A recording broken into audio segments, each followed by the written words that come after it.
Hello, my lovely Cancerians, and a very warm welcome to your November 2020 horoscope.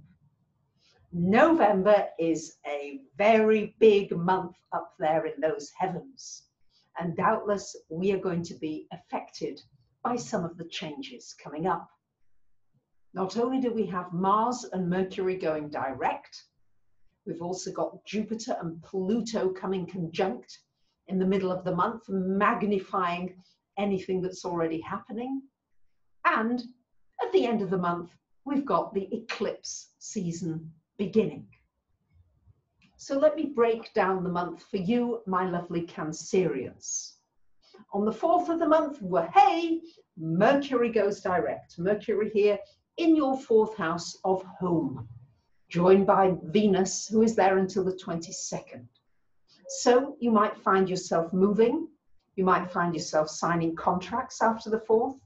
You might be renting, selling, moving, doing things around the home. Venus in the 4th house also suggests that it's a time for beautifying the home, for making your environment really more comfortable. What can you do to make that environment really feel good?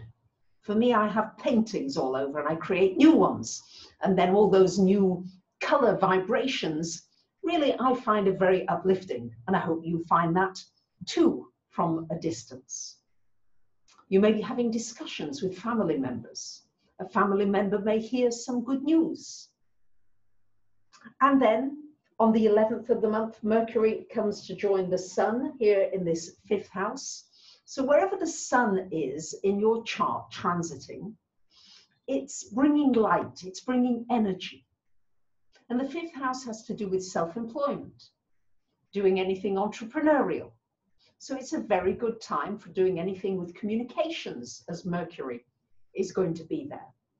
It's a good time for doing anything with children. It's a good time for doing anything that's very creative. And finally, on the 14th of the month, Mars going direct. It's been direct since September the 9th. So Mars direct in this 10th house for you, lovely Cancerians. This is really energy moving forward once again. You might have felt as though things have been pretty stuck, things almost going backwards. Now you'll get a sense of forward momentum, just beginning, just things picking up. And for you, with it happening in the 10th house, you may find things are picking up with respect to your career. When it's Mars, it's now time to put energy into that life area. If you don't have a career per se, it's time to put energy into your life purpose, your life's meaning. If you don't know what it is, it's time to put energy into finding it out. And generally putting energy out there. The top of the chart is very much out there, up there, being seen. So maybe it's time to be seen.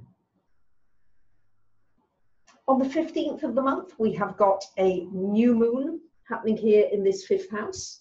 And on the 22nd of the month, whoopsie-daisy, Venus also coming into this 5th house. The 5th house is the house of romance. And with Venus in there, this could well bring romance for you. But it could bring romance with just finding more joy in life, smiling more, singing more. It's the house of entertainment. It's a house of pleasure. It's a renewal. New moon is a renewal of your sense of joyfulness, your sense of gratitude for the things that you've got in your life, for approaching life with a sense of wonder. That's what it's like when you're in love, isn't it? Everything seems wonderful. All your moaning and groaning just goes away. You're just in love. But you also get that in a creative spurt. I get that with music, with painting, with dancing, with singing. Anything that's creative, you might get it with gardening, with cooking, whatever is your thing. When you go into that zone, this is wonderful for doing that this month. And it's also wonderful for starting a new business with the new moon there. And on the 22nd of the month, we've got the Sun coming into this 6th house, shining a light on your health, your well-being. You might get some good news about work or a work situation, or you might have renewed vigor to put energy maybe into giving to others, to volunteering. to doing something that's really meaningful. And on the 30th of the month, we have got a full moon lunar eclipse, Cancerians, happening in your 12th house. So towards the end of the month, the 6th, 12th house, so this has to do with your inner world, asking you maybe to retreat a little more, to find peacefulness, to find quiet, to find calm. What are the things that soothe you? It's great for your world of the metaphysical, the esoteric, the unseen world. You might find yourself wanting to explore that more. The world of healing, the world of energetics, the quantum world.